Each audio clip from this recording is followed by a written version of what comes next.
Vou providenciar uma reserva. E assim a gente inicia. A gente só tem aqui Aí, boa. Mudo aberto. O microfone. Vamos deixar no mudo. Beleza. Então, pessoal, todas essas iniciativas de conteúdo, a gente batiza elas de Hélice Insights, né? É um compromisso aqui do Instituto junto à sua rede de associados, mas a rede ampliada aqui da Serra e entusiastas do nosso movimento, para que a gente traga conteúdos de qualidade que tenham relação com a inovação ou que tenham relação com o processo de transformação que empresas, pessoas estão passando, né? Então, aqui a gente convidou hoje o CFO para compartilhar um pouco da experiência de trabalhar a transformação junto à área financeira. E o Hélice compartilha muito desses desafios, né? Eu me lembro de um dos primeiros movimentos nossos foi trazer soluções para a área financeira, que dentro das empresas talvez aí seja conhecida como muito conservadora, tradicional, mas certamente qualquer melhoria, qualquer tecnologia que acelere o processo, traga confiança, certamente traz muitos ganhos junto, né? Então, é o nosso dilema de hoje, de saber ser veloz ao mesmo tempo que ser atento às mudanças com cuidado, né? Para isso, eu gostaria também aqui de compartilhar, que está na tela, a nossa news do Instituto, né, onde a gente compartilha esse tipo de conteúdo e muito mais sobre o que está acontecendo aqui na nossa região, o que está acontecendo no país e no mundo. Curiosamente, na última semana, e os últimos 10 dias, a gente vem vivendo uma movimentação financeira no mundo das startups bastante intensa, né? A gente está certamente num momento de inflexão dentro desse mercado, principalmente de investimento em startups e tecnologia, e aí super pertinente também a gente está pensando sobre finanças. De imediato, passo a palavra aqui para o Lúcio e para o Fred, vou parar de compartilhar, e tudo com vocês. Como que vai funcionar a nossa dinâmica, tá? Enquanto a gente vai ajustando aqui a apresentação. Para quem está online aqui participando agora, a gente vai seguir então com o conteúdo, e depois a gente vai ter um momento para perguntas também. Tá? As perguntas elas podem ser direcionadas ali pelo chat, que a gente faz a intermediação, ou também vai simplesmente abrir o microfone nesse momento, tá? Qualquer questão técnica, né? Daqui a pouco internet, enfim, a gente está aqui com a Salice e com a Marina também, como pessoas aqui do Instituto para qualquer dúvida, tá? E se quiserem também direcionar dúvidas aí sobre o Instituto, a gente está à disposição. Lúcio e Fred, muito obrigado mais uma vez e passo a palavra para vocês. Muito obrigado, prazer é nosso.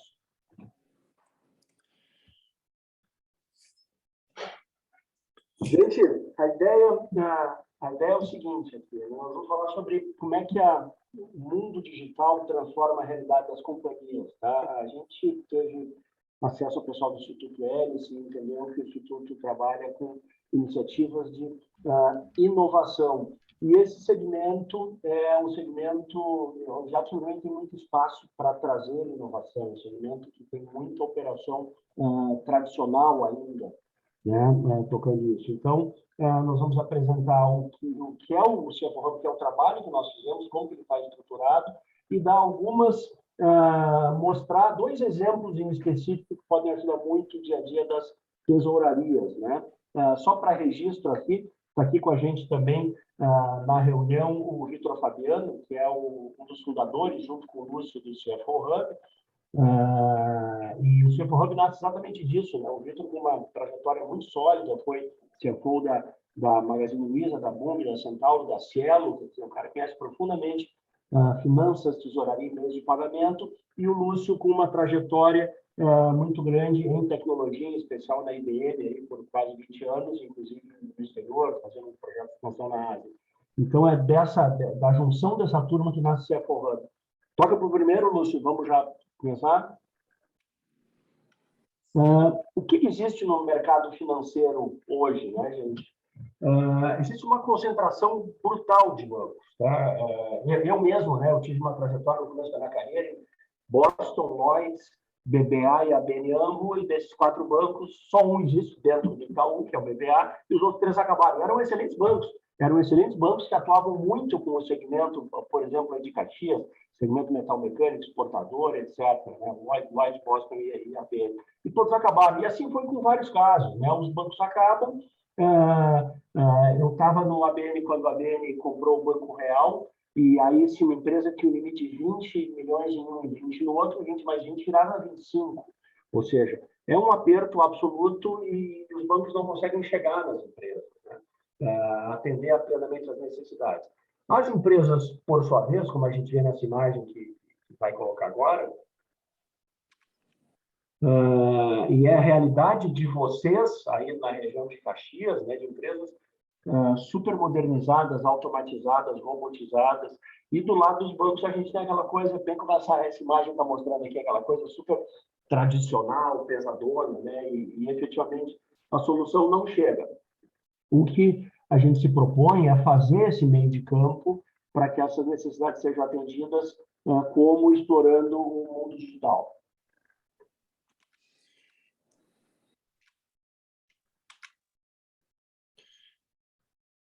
Vai tudo.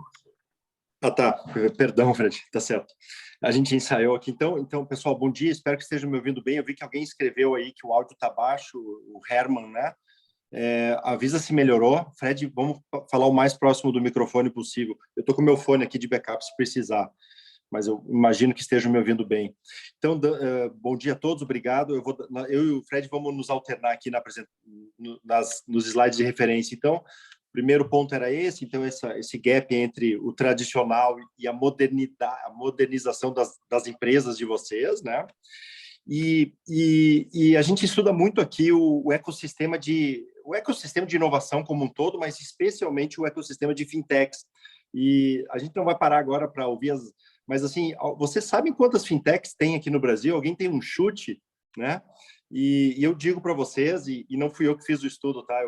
A gente usa estudos de mercado, mas tem quase 1.300 empresas no Brasil, né? Elas estão divididas em 14 segmentos, né? Subsegmentos, né? Crédito, meio de pagamento, back-office, serviços digitais, etc.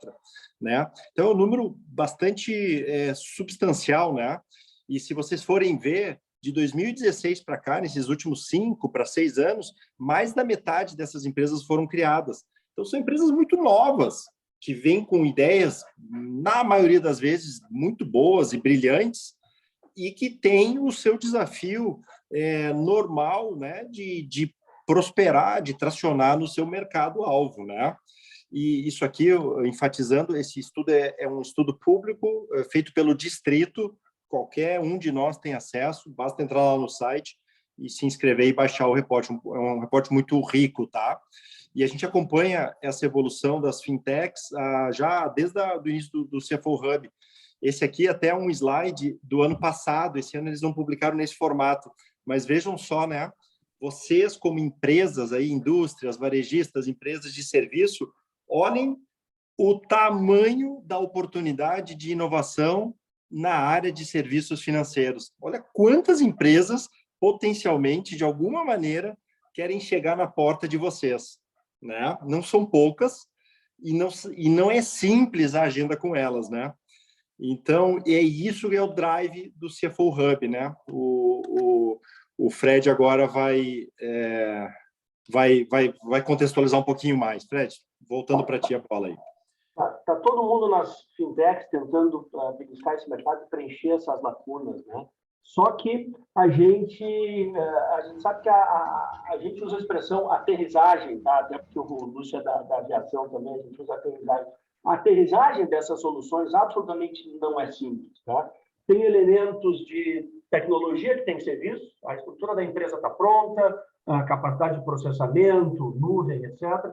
Tem questões de regulação, e a gente vai ver, especialmente uma das soluções que a gente está trazendo hoje, mostrando, ela tem a ver exatamente com um processo aí de digitalização e de marco regulatório. Tem questões de, efetivamente, conhecer as dores, né? E por isso, não é uma venda, um acesso das soluções das empresas simples. Isso não é que nem vender pão. Tem que realmente conhecer, principalmente, quais são as dores, afinal, do tesoureiro e do CFO daquela companhia, porque elas sempre são diferentes, né? Quais são prioridade de recurso técnico que eles têm para atender essas dores, né?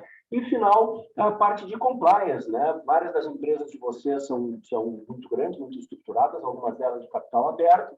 Você não pode pegar qualquer fintech desestruturada, até em termos legais, em termos da maturidade de ideação do seu projeto, e botar para dentro. Tem hoje questões de LGPD importantes que têm que ser observadas também. Então, essa aterrissagem não é simples. E o ponto onde a gente quer chegar com o CFO Hub é exatamente preenchendo essa lacuna dessa aproximação entre as pontas.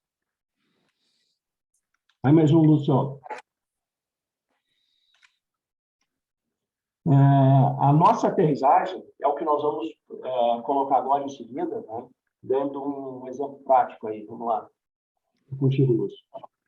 Então, pessoal, voltando aqui, né? Então, a gente já contou para vocês que tem muitas fintechs, isso é muito positivo para o Brasil, e tem essa lacuna entre o dia a dia de vocês e o que essas fintechs ou essas soluções se propõem a resolver. Nós, aqui no CFO Hub, decidimos criar o CFO Hub justamente para aproximar, né, esses dois mundos, como vocês já viram, e o nosso propósito é muito simples, pessoal. A gente passa o dia inteiro, vai dormir, né? Acorda no outro dia só pensando em uma única dor principal, que é a dor relacionada ao fluxo, à capacidade de gerar caixa e de impactar o perfil de capital de giro de vocês. Com isso, né? Está escrito aqui do lado esquerdo, né? A gente tem uma pretensão humildemente falando, de ser uma plataforma de soluções financeiras, as quais se complementam mas também são independentes. Então, a gente faz essa curadoria permanente lá naquele mundo de fintechs, obviamente só olhando na questão de caixa, a gente não olha outras áreas que são importantes, mas não é o nosso core, e a gente só se preocupa em sermos esse integrador de soluções nas tesourarias, nas áreas financeiras de indústrias ou de varejistas ou de empresas de serviços como vocês aqui no Instituto Hélice, né? Então, pessoal, nós temos aí 3 anos já de operação, né? A gente só fala de operações ou de soluções que são inovadoras. A gente está junto, eu estou aqui em São Paulo, o Fred está em Porto Alegre, eu estou muito ligado ao Hub lá de Santa Catarina também, né? A gente vai para o exterior com frequência, a gente está trazendo para empresas sólidas como vocês e os nossos mais de 50 clientes que eu já vou mostrar, soluções que realmente fazem a diferença e que geram impacto imediato, né? Essa venda ela é consultiva e essa é uma das grandes diferenças, né? Uma fintech às vezes, né, quer fazer uma venda escalada, né? Tem dificuldade. A gente com esse perfil de CFOs de gestão financeira que a gente tem dentro do CFO Hub, a gente se coloca na mesa de vocês, do lado de vocês, dentro da tesouraria, dentro da área de crédito ou dentro da área da controladoria de vocês, e como se a gente fosse o dono, esta solução funciona, esta aqui, e assim por diante, né? Então, e aí tem alguns movimentos que a gente já está catalisando, né, pessoal? A gente já passou um pouquinho de 50 clientes, somente no segmento de indústria, a gente já ultrapassou 1,5 bilhão de reais transacionados em diversas operações, seja de antecipação de recebíveis, estrutura de capital, projetos de inovação e assim por diante. Em serviços, nós estamos até o final do ano, a gente passa de 1 bilhão.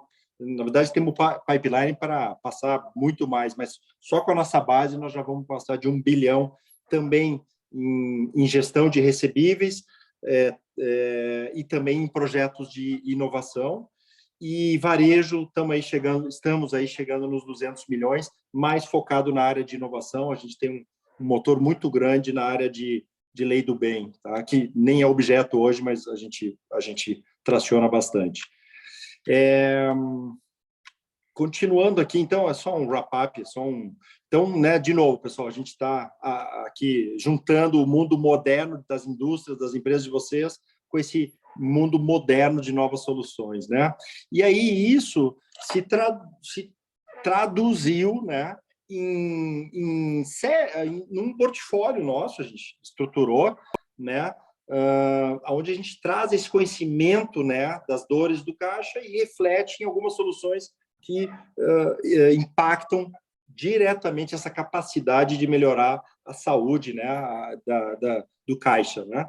E são sete áreas, tá? Então a gente tem uma área de estrutura de capital, que a gente estrutura a viabilização de projetos, viabilização financeira de projetos, principalmente capital de médio e longo prazo. A gente sempre procura trazer uma visão paralela à do mercado financeiro tradicional. A gente trabalha muito com o mercado de capitais, operações estruturadas.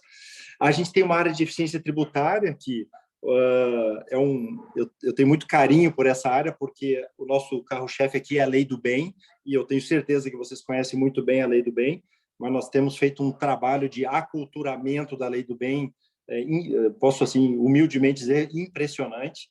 Indústrias tradicionais, empresas de tecnologia, ampliando a sua atuação na Lei do Bem através de uma metodologia bastante específica nossa.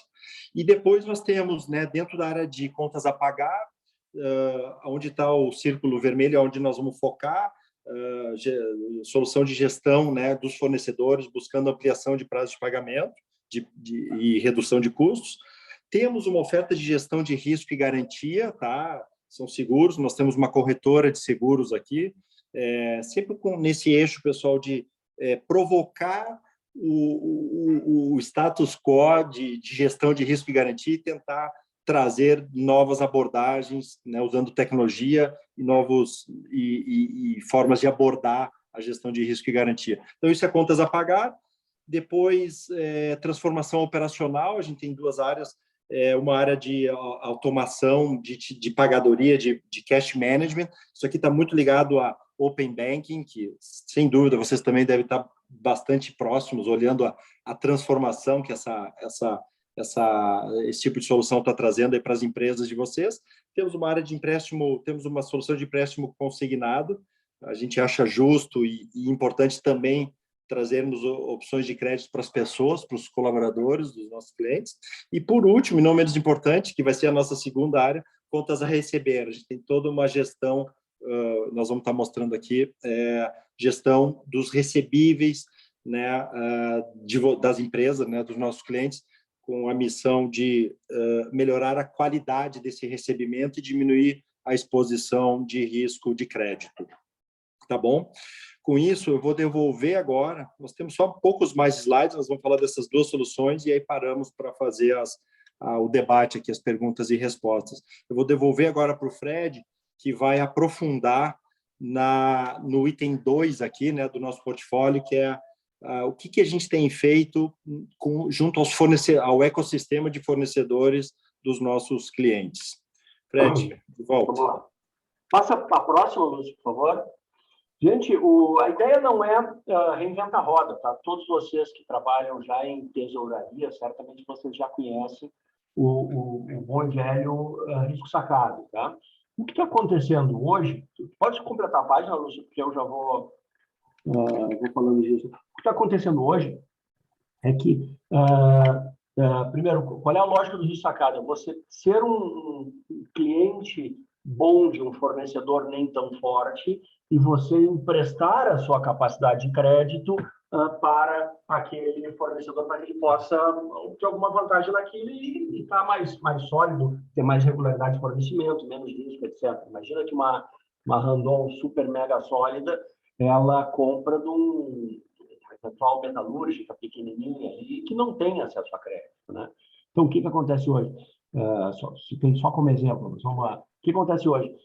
Você está amarrado no risco sacado com 1, 2, eventualmente 3 bancos, e por hipótese, essa empresa que é cliente dos pequenos fornecedores, uma empresa muito boa, só para facilitar a nossa conta, digamos que ela tem um custo de financiamento de capital de giro de 1% ao mês, e que aquele pequenininho, se ele fosse no banco do bairro, na agência, etc., ele ia conseguir financiar alguma coisa ao redor de 3%. Ou seja, tem um gap gigantesco entre bons créditos e créditos pequenos. No risco sacado tradicional, o banco vai se beneficiar de estar correndo risco de crédito da empresa boa e grande, mas vai repassar para o fornecedor na outra ponta a 2,5, 2,80, alguma coisa assim. Ou seja, a ineficiência se perde no caminho. Além do que, há toda uma complexidade de automação para isso, porque o banco A tem um modelo, o banco B tem outro, o banco C tem outro, né?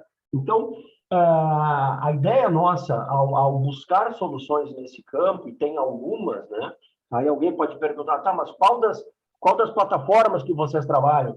A resposta é depende, porque em uma delas você tem um benefício brutal, por exemplo, de ter o conceito do multifunding. Você pode fazer funding de bancos vindo do mercado, bancos que você já tem e bancos que você não tem, e pode também ter funding de recurso próprio. Às vezes, o próprio caixa da empresa que está comprando, ele pode ser aplicado ali com mais eficiência, ou eventualmente recurso de acionista. Esse é um exemplo. Tem outro exemplo, onde se tem uma, que eu vou citar em mais detalhe em seguida, onde se tem uma plataforma em que os clientes colocam as notas que eles têm que pagar, os fornecedores colocam as notas que eles têm que receber, e vários bancos entram nesta mesma plataforma com um único acesso, e eles brigam entre si no bom sentido, eles fazem um leilão reverso. Então, quais são as grandes vantagens disso? Obviamente, quem fizer o menor preço leva, mas você consegue se beneficiar do fato de que, às vezes, o banco A tem a melhor taxa de crédito para uma curva de, sei lá, de 30 dias no financiamento, e o banco B está muito melhor para 45, e o banco C está muito melhor para 60. Você consegue pegar o melhor de cada um de acordo com a condição da tesouraria de cada banco, né? A ideia disso, o que tem por trás? É efetivamente democratizar o acesso a crédito. Ao utilizar essas plataformas, a gente possibilita que o fornecedor, mesmo o pequenininho, ele consiga se beneficiar de ter acesso à qualidade de crédito do seu cliente, né? E com isso gera fidelização, uma série de outras vantagens. Todas essas soluções, e tem especialmente duas que a gente trabalha em risco sacado, elas têm um processo fundamentalmente de integração rápida, ou seja, diminuir o trabalho braçal das tesourarias para efetivamente fazer o modelo por troca de arquivos, ou API, ou o que seja, para facilitar esse acesso automatizado. É mais uma, Lúcio? Aqui a gente está dando um exemplo, né? O que é o modelo tradicional hoje, né? A taxa de juro da empresa boa e sólida, eu usei apenas o exemplo da Randon aí, mas tem várias.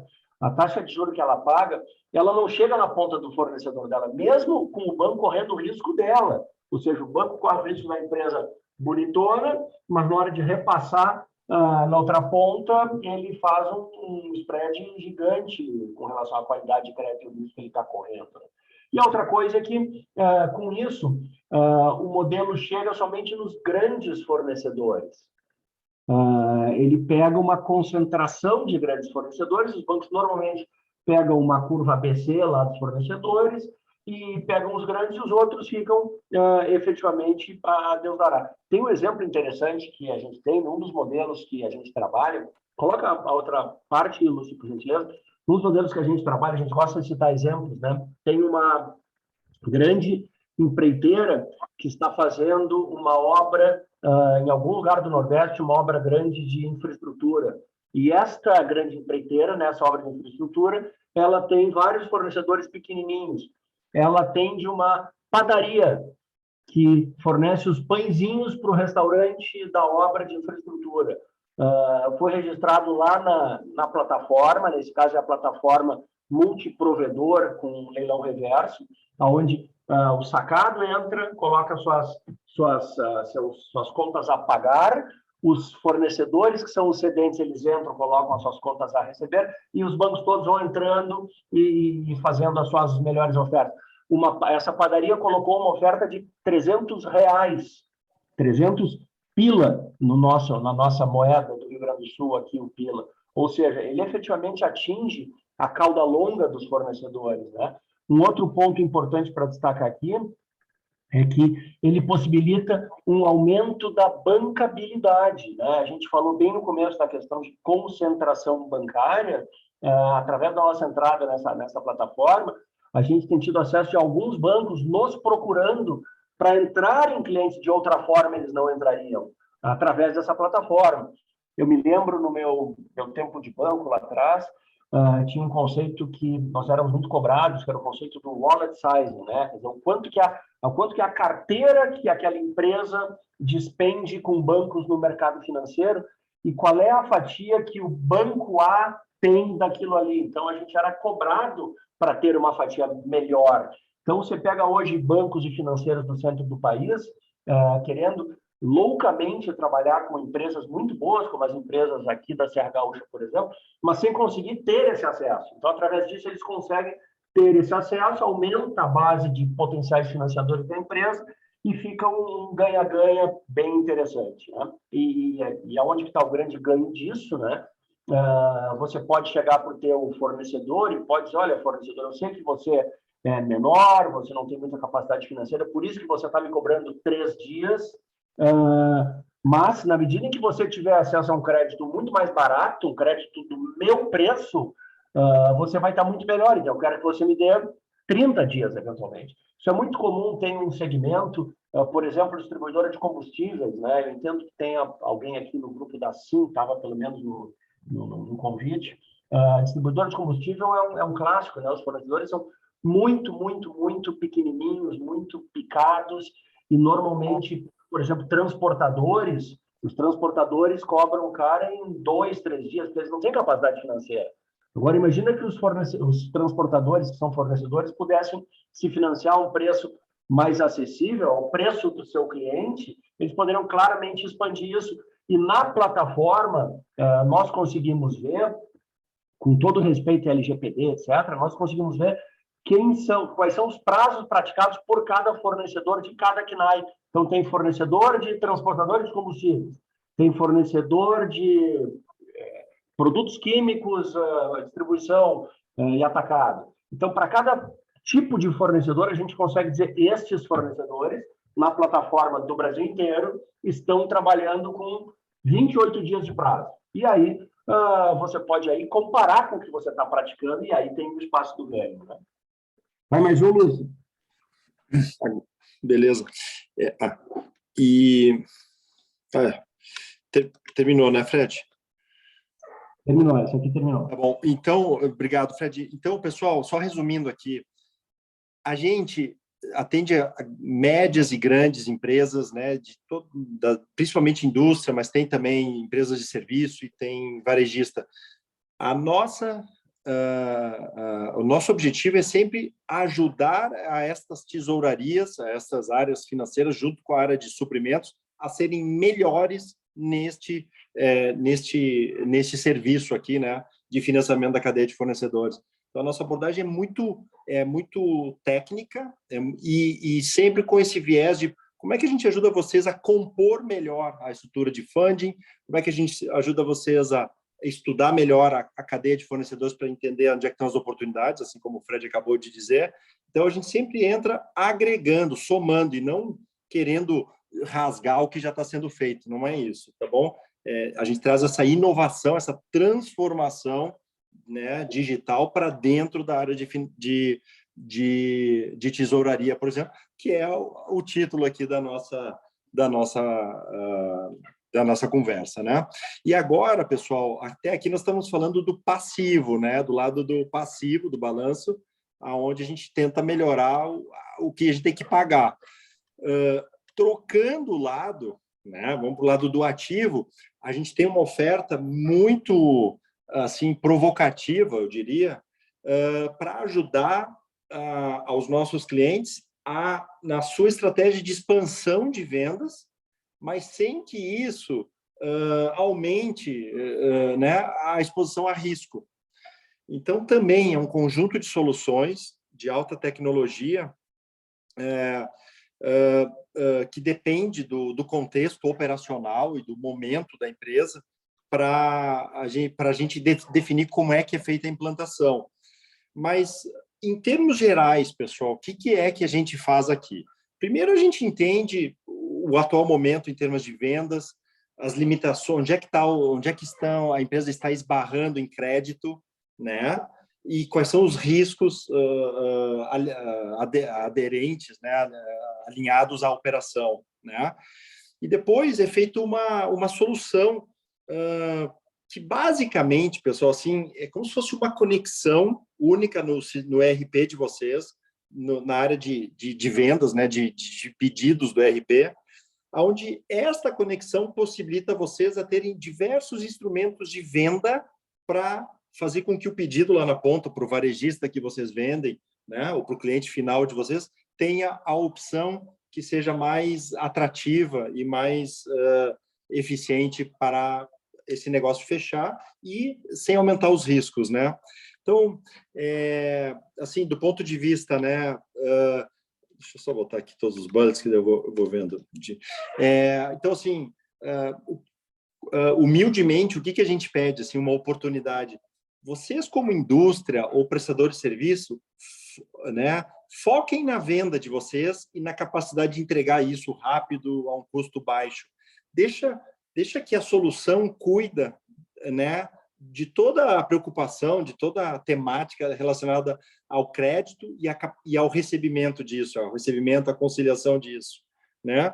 2, dependendo, né, das necessidades, a gente pode sim estruturar linhas de crédito específicas, né, que vai ser aderente ao tipo de prazo, aos limites, né, que vocês necessitam, e tudo isso sempre integrado ao sistema, né, ao ERP, ao sistema de vendas de vocês, lá onde está tirando o pedido, né? As formas de pagamento estão em alta, né? Vocês devem estar sendo assediados aí por, né, dezenas de soluções aí com meios de pagamento, e são muito, né, todas, né, a grande maioria são muito boas.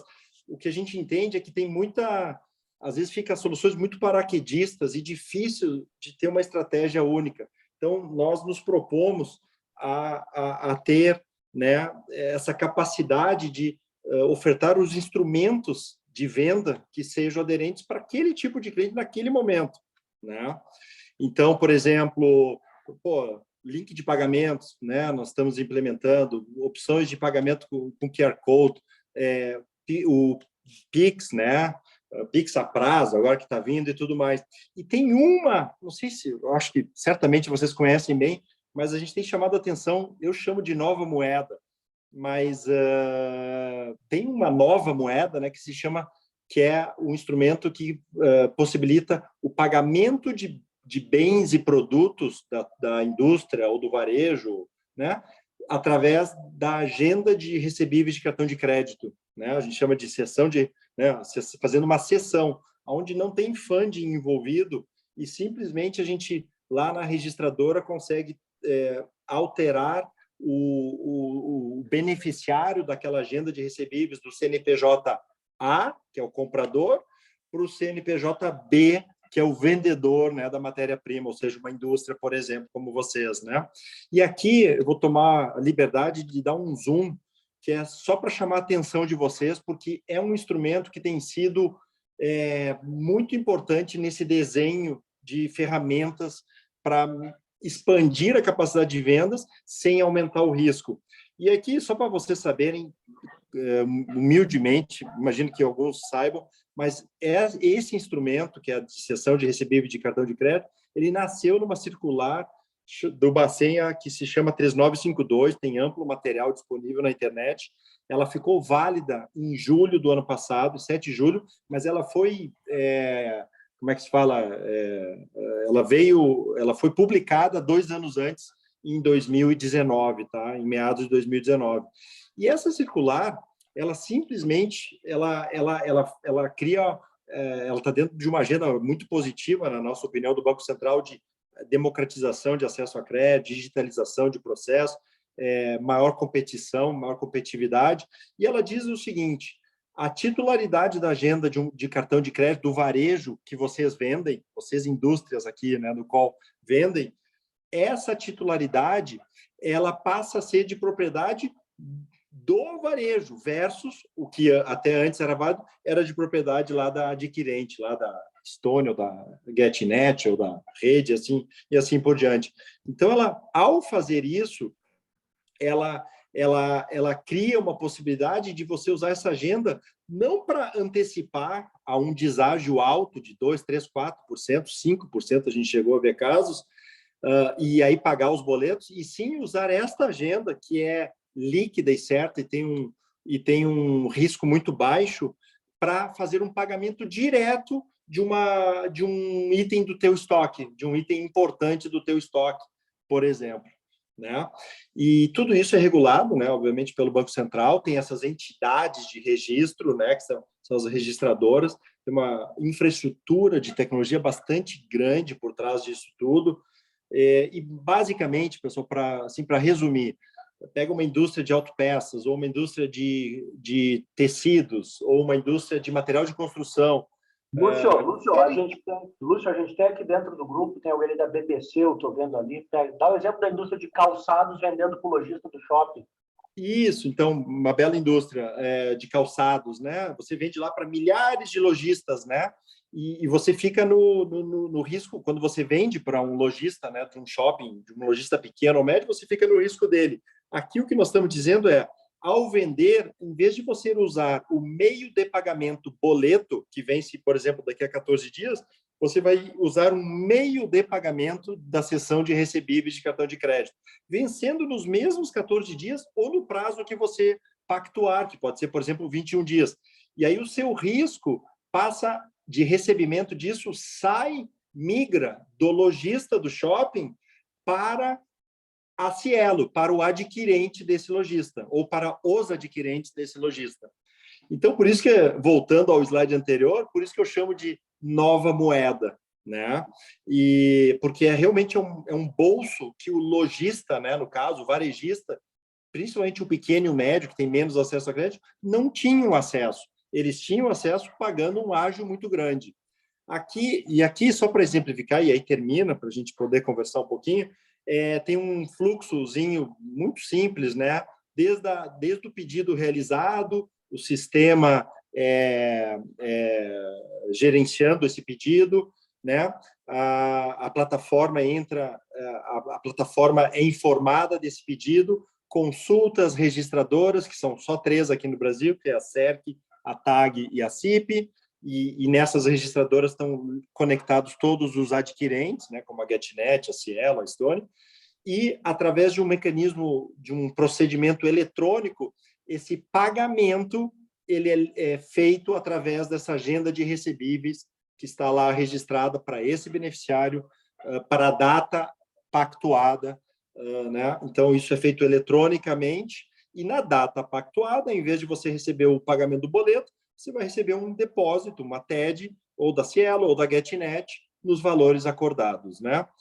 Então, pessoal, isso aqui só para terminar, isso aqui a indústria ainda conhece pouco, a tecnologia passou por um momento de estabilização, ainda tem alguns detalhes, mas está funcionando, nós temos alguns clientes em operação na área de indústrias, prestação de serviço, óleo e gás, enfim,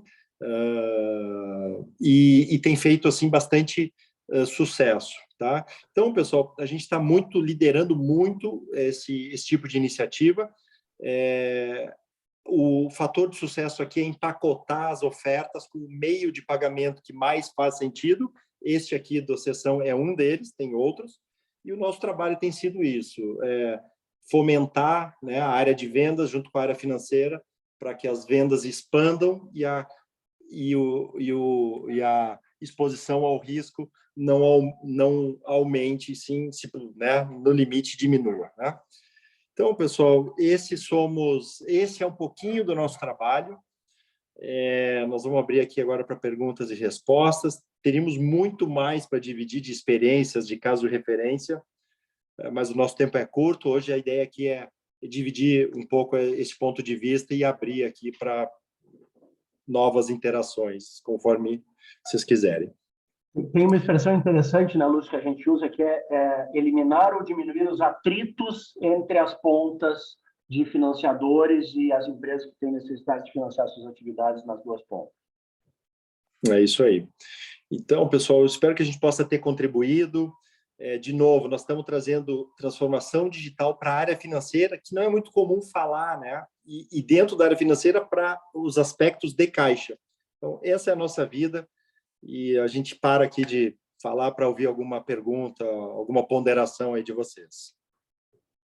Legal, muito bom, parabéns, obrigado, Lúcio e Fred, mais uma vez.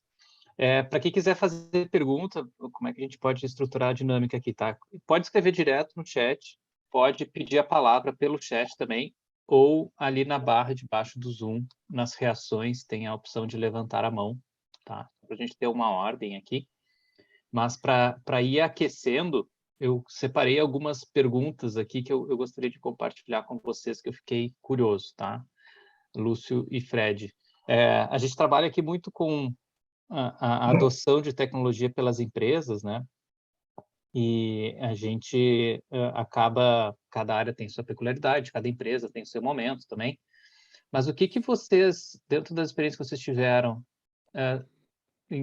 enxergam, né, de armadilhas ou cuidados que sempre aparecem, né? Ou seja, até algum viés cultural dentro da empresa, ou alguma coisa que parece que é muito bom, mas tem que tomar cuidado, até mesmo análise de qual tecnologia, né? O que vocês sempre acontece e é bom, assim, que você já tem de boa prática para quem está dando os primeiros passos. Quer falar, Fred? Quer que eu responda? Pode ir, Lúcio, falar. Ótimo ponto, mas é muito boa pergunta, tá? Porque é um dos motivos do CFO Hub existir. Todas as empresas estão, né, no seu dia a dia tocando o tambor, né? Tocando o tambor das suas operações. E por mais que a empresa tenha o viés e a busca de fazer as coisas de forma diferente, acaba não tendo tempo suficiente. Então, e às vezes acabam colocando foco em iniciativas, enfim, em tarefas que não necessariamente estão lá focadas diretamente no caixa. Por isso que aqui, Tomás, por exemplo, a gente não é remunerado enquanto não houver efeito caixa, que a gente chama. Não somos remunerados. A gente só trabalha com impacto de caixa. Então, esse é o primeiro ponto. O segundo ponto é você perguntou das armadilhas, tem muitas opções, né, de alguns desses serviços. Então, né, às vezes, você está ali dentro da sua operação e não necessariamente teve o tempo ou a condição de ampliar essas alternativas. E esses projetos, eles demandam, por exemplo, tecnologia, muito acesso com tecnologia. Então, uma armadilha que cai seguido, Tomás, beleza, fechamos o projeto, as áreas financeiras, a área de suprimentos, por exemplo, e aí chega lá em tecnologia, entra no número 50, o projeto número 50, né? Então, tem que ter essa sensibilidade de poder, né, junto com a área de tecnologia, e eu sou de tecnologia, tá? Sou fã e sou, né, de priorizar, né, de acordo com esses impactos aí de caixa. Então, assim, resumindo, é isso, a armadilha, né, contextualização da sua operação para a necessidade real. 2, a agenda de tecnologia. E 3, a terceira armadilha é assim, às vezes a gente tem a ambição de querer fazer, não, deixa eu fazer dentro de casa isso daqui. Deixa eu tentar construir aqui, eu tenho uma área de desenvolvimento, eu tenho uma empresa terceirizada, eu vou fazer uma plataforma aqui, enfim, é uma armadilha, tá? Eu sei que está muito fácil de desenvolver hoje aplicativos e tudo mais, mas esse conhecimento profundo do processo e do negócio, essas dores dessas áreas que são sponsors, são muito importantes. Então, é um pouco do que a gente provê esse atalho para as áreas financeiras. Então, mais ou menos isso, Tomás. Não sei, Fred, se tu complementaria. Não, eu acho que está muito bem colocado. É o que está colocado naquele slide, a gente fala dos 4 fatores, né? As armadilhas estão dentro de fatores de tecnologia, de regulação de compliance e de conhecer as dores. Então, tem uma palavra que a gente gosta de usar, e que a gente até não usou hoje, que é a curadoria, né? O papel nosso é muito de fazer a curadoria de quais são as melhores soluções apresentadas e aí, sim, fazer chegar na ponta. E esse ponto do Lúcio, né? Eu já trabalhei em indústria, eu fui por 5 anos CFO da Paulo Borrachas, vários de vocês me conhecem, e eu me lembro que era uma briga nossa, a gente tinha algum projeto interessante de ganho de produtividade, da gente colocar aquele projeto como prioridade na TI para ser desenvolvido. Às vezes é uma API, às vezes é uma parametrização relativamente pequena, porque a turma da TI normalmente está às voltas com alguma questão regulatória, fiscal, de obrigação, etc, etc. Então, essa armadilha está naqueles 4 elementos em não dar a priorização. Porque aí, se você não dá a priorização, aquele trabalho continua sendo feito manualmente, e aí você perde um pedaço importante do ganho que você tem de produtividade. Excelente, muito bom. Estou vendo o Cássio ali, que eu conheci de outros carnavais há algum tempo. Boa. Vai lá, Cássio, pode abrir o microfone, por favor. E já ia mesmo saudá-lo, Fred, como vai? Obrigado. Muito bom. Eu tenho uma questão que ela acaba se dividindo em duas, porque a primeira vocês abordaram os ativos e os passivos, vocês acertaram na mosca nas dores do nosso dia a dia. Quando a gente olha na questão dos ativos, a gente vê o risco sacado e a gente começa a imaginar várias soluções, mas o risco sacado hoje ele serve muito de relacionamento com o banco principal que a gente tem. Quando a gente acessa uma plataforma destas que vocês apresentaram aqui, como é que fica esse relacionamento? Ele se fragiliza, acredito que se fragiliza um pouco, porque o nosso banco ele passa a concorrer com aí uma plataforma de outras instituições financeiras que têm interesse no nosso crédito. E do lado do passivo, né, aproveitando, nós temos do risco, não vou nem falar do passivo, estou há 2 anos tentando implementar uma automatização nas análises de crédito. Já abordamos várias startups, abordamos várias empresas diferentes, e a gente sente uma dificuldade muito grande, e ela não passa muito por os 4 pilares que vocês apresentaram, mas ela passa sempre pelo real entendimento do escopo, né? Lá no final, a gente percebe que o fornecedor do serviço, lhe falta o entendimento, né? Então, para eu entender, a proposta de vocês é cortar essa etapa, não seremos nós que teríamos que fazer toda essa análise e discussão de escopo para entendimento da necessidade, para chegar até uma startup que venha nos ajudar, e sim a curadoria do CFO Hub que nos ajudaria nesse processo, correto? Isso. Lúcio, deixa eu ir na primeira do risco sacado e tu vais na segunda, tá?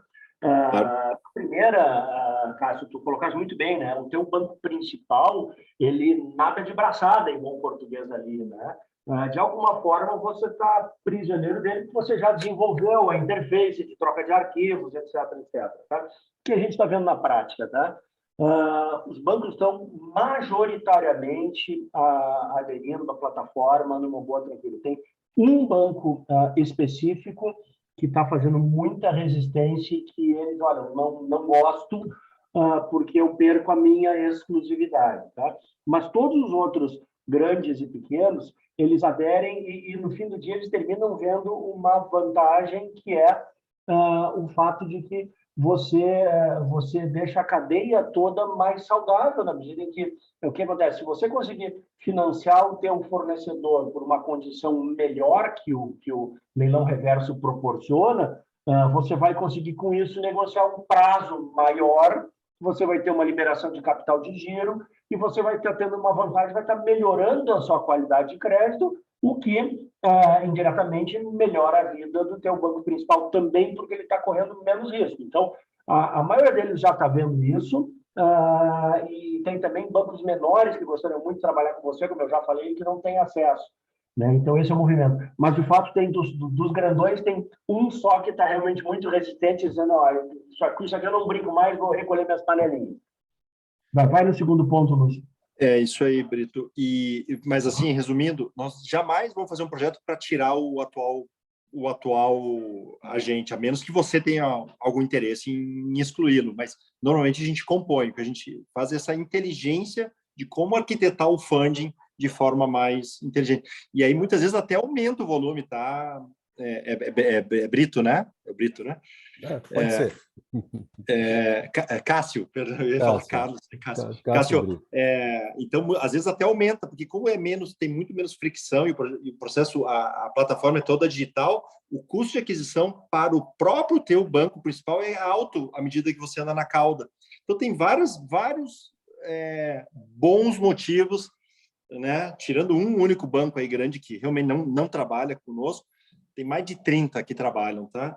E tem bancos que, inclusive, usam a plataforma na sua operação, de tão eficiente que é né, e tudo mais. Então, esse é o número 1.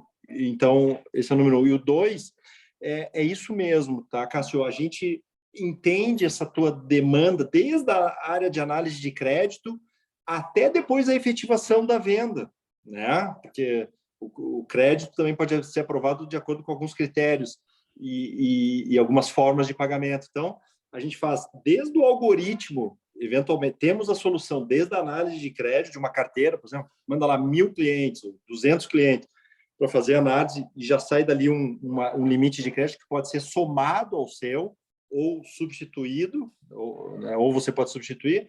E 2, a gente anda nessa cadência, né, da venda além. Então, qual é a melhor forma? O que faz sentido para que esse negócio flua melhor, essa transação entre você e esse cliente flua melhor? Qual é a forma de pagamento que faz sentido? Precisa mais prazo? Pode ser via cessão de recebíveis, né? E aí, então, a gente monta esta equação para tirar essa fricção toda da venda, destravar os limites de crédito e a gente poder atender, né, essas demandas aí de expansão de vendas, gestão de vendas aí do nosso cliente. Então, e nós temos algumas soluções, então eu não consigo nem dizer qual que é a solução, por isso que a gente gosta sempre de conversar, entender o contexto e depois, usando o termo aqui, aterrissar, né, que eu gosto muito. Não, perfeito. Muito obrigado, pessoal.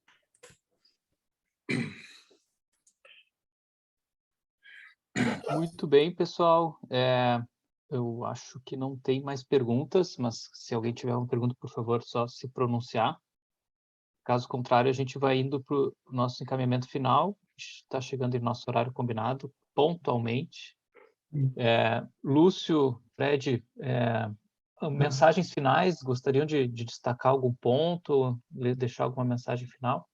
Eu ia sugerir que o Vitor, que está nos ouvindo aqui, que é o fundador, junto com o Lúcio do CFO Hub, fizesse a mensagem final e, eventualmente, Vitor, se tem algum ponto de destacar que a gente não destacou, se puder fazer o breve encerramento aí.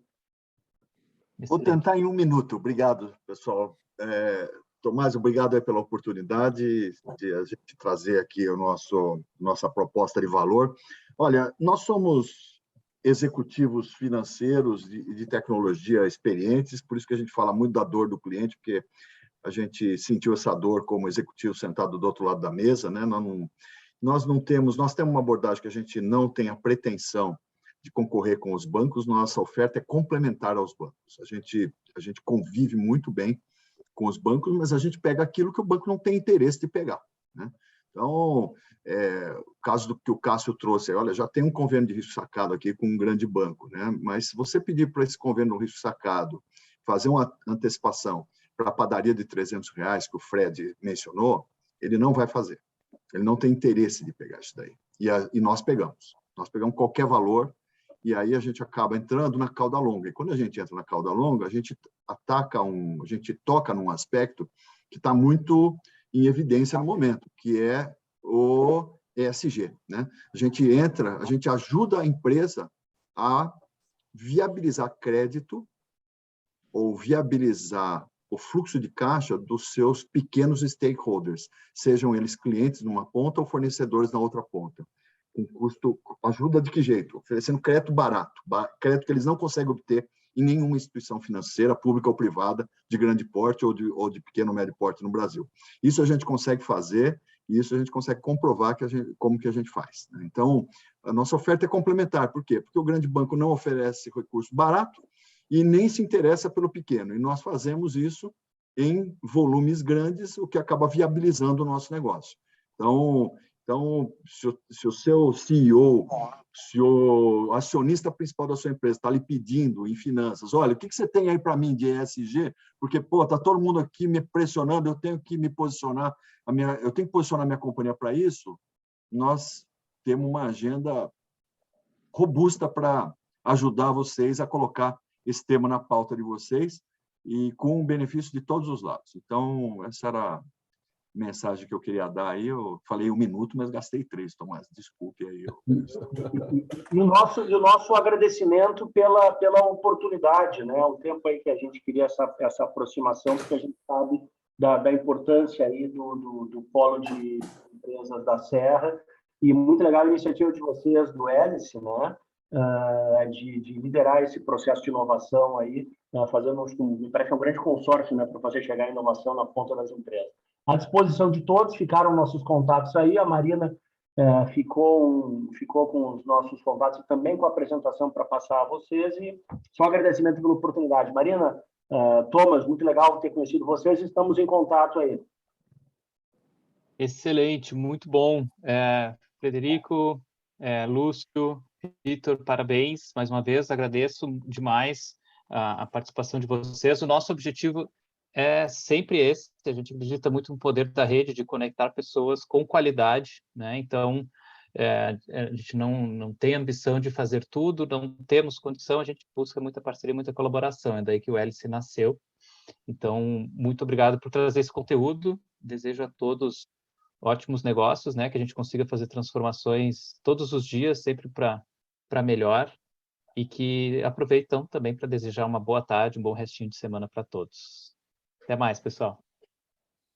Valeu. Boa tarde. Até logo, pessoal. Tchau, pessoal.